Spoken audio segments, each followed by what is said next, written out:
Kinerja perusahaan PT Panca Mitra Multiperdana Tbk atau PMMP tengah lesu. Perusahaan pengolah dan pengekspor udang ini terafiliasi dengan putra bungsu Presiden Republik Indonesia Joko Widodo yakni Kaisang Pangarep. Kaisang memiliki saham PMMP melalui PT Harapan Bangsa Kita atau GK Hebat sebanyak 8% saham. Pada semester 1, PPMP harus membukukan kerugian per Juni 2024 sebesar 12,84 juta US dollar atau setara dengan 210,23 miliar rupiah atau 1 US dollar atau 16.370 rupiah per 28 Juni 2024 dibandingkan per Juni 2023 yang masih membukukan laba bersih sebesar 3 juta US dollar atau setara dengan 49,19 miliar rupiah. Kerugian disebabkan oleh anjloknya penjualan perseroan per Juni 2024 sebesar 40,18% menjadi 59,9 juta US dollar atau setara 980,64 miliar rupiah dibandingkan pada periode yang sama tahun sebelumnya sebesar 100,14 US dollar juta atau setara dengan 1,64 triliun rupiah.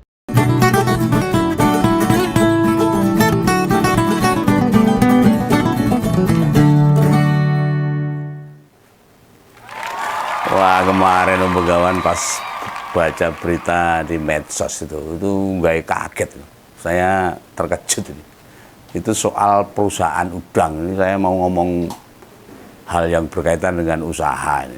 Perekonomian Indonesia yang mungkin Kompolres banyak yang nggak suka dengan masalah ekonomi. Tapi perlu kita menyampaikan agar masyarakat juga paham dan juga siap-siap. Nah, perusahaan udang itu sebagian kecil sahamnya dimiliki Kaisang. Si Mas Private Jet itu yang kemarin pakai jaket anak Mulyono itu katanya merugi dan minus. Nah, di semester pertama tahun ini pengen tahu nggak berapa kerugiannya? Mencapai 210 miliar. Lah entek loh. Lah seperti dilaporkan perusahaan udang PMPP itu penjualannya mereka itu semester 1 tahun ini itu turun 40%. Dan turunnya penjualan itu yang menyebabkan kerugian perusahaan itu sampai 210 miliar.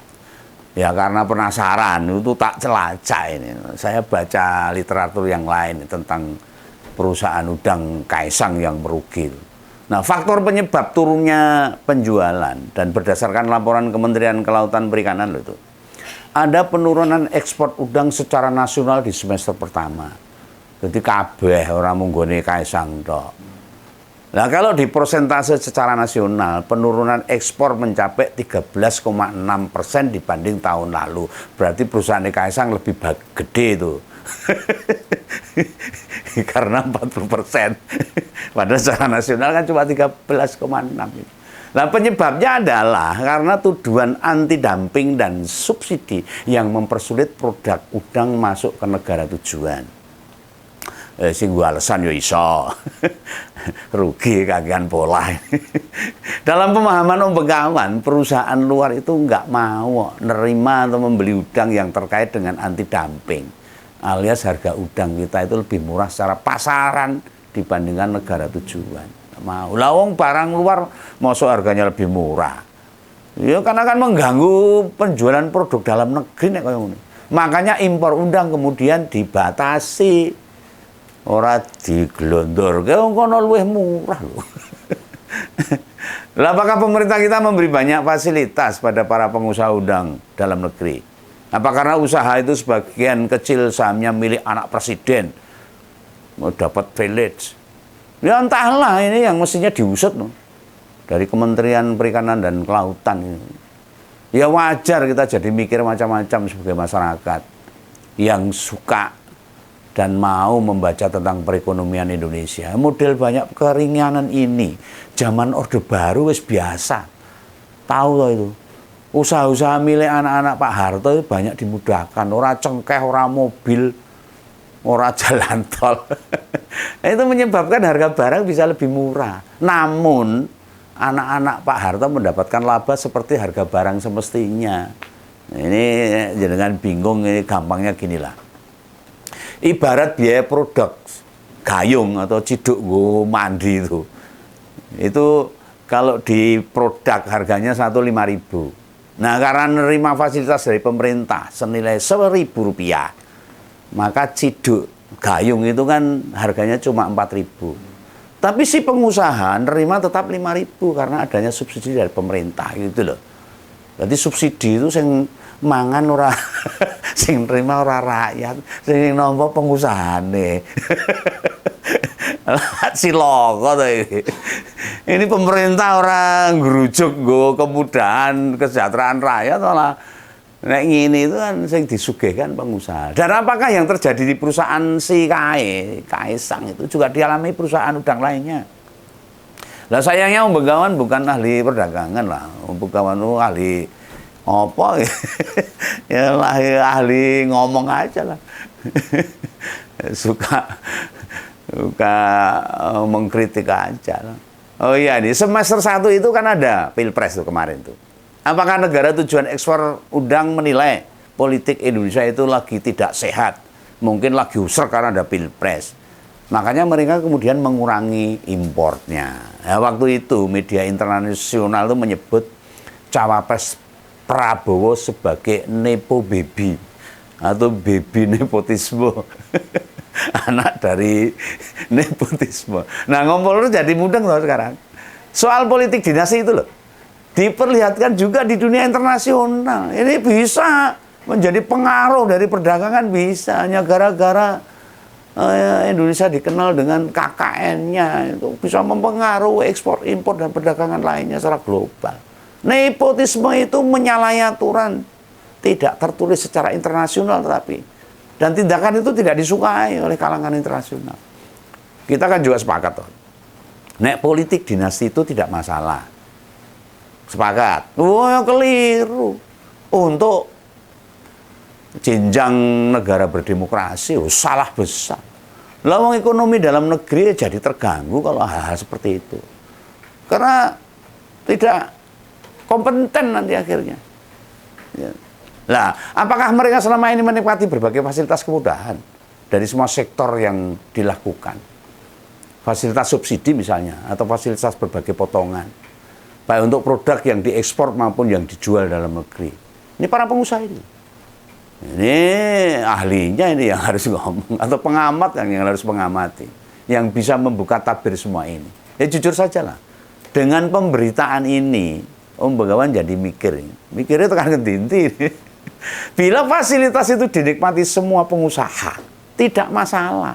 Namun bila berlaku buat perusahaan yang sebagian kecil atau sebagian besar saja dimiliki anak presiden, wah ini orang sehat, no. Enggak sehat. Yang beginian terasa mengulang apa yang terjadi zaman Orde Baru ketika memberi fasilitas kemudahan bagi anak-anak Pak Harto.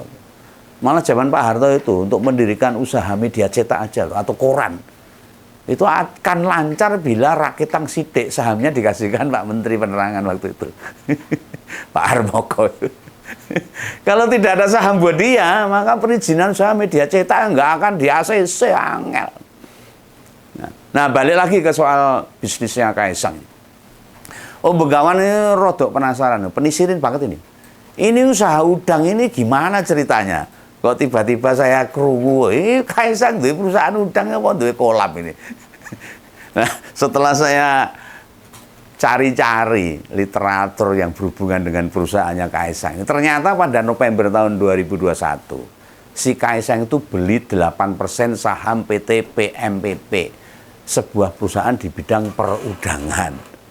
Jangan dikira loh 8% saham itu kecil, nilainya mencapai 92,2 miliar, angka itu. Dan perusahaan itu menfokuskan pada jual beli udang ekspor. Nah, negara tujuannya itu Amerika, Jepang, dan Eropa. Ini bukan perusahaan baru. Perusahaan yang sudah lama didirikan sejak tahun 2004. Suwe.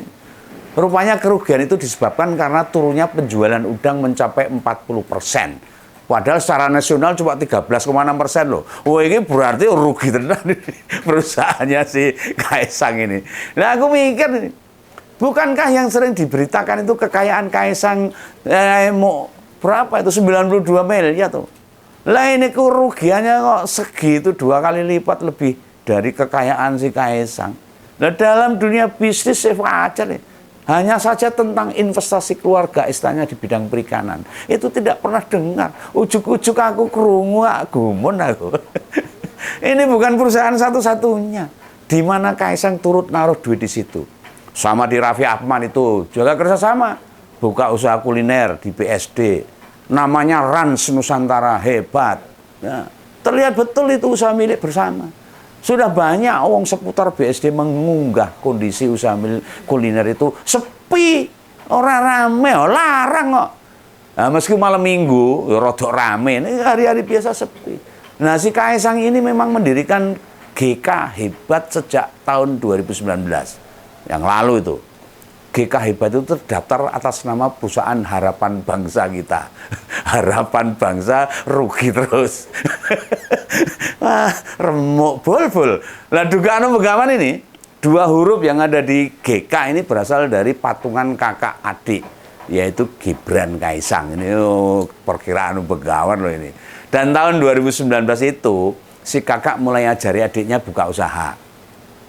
Yang jelas sejak tahun 2020 si kakak tidak boleh cawe-cawe lagi di perusahaan karena sudah jadi pejabat publik, yaitu wali kiti di Surakarta. Ya, itulah.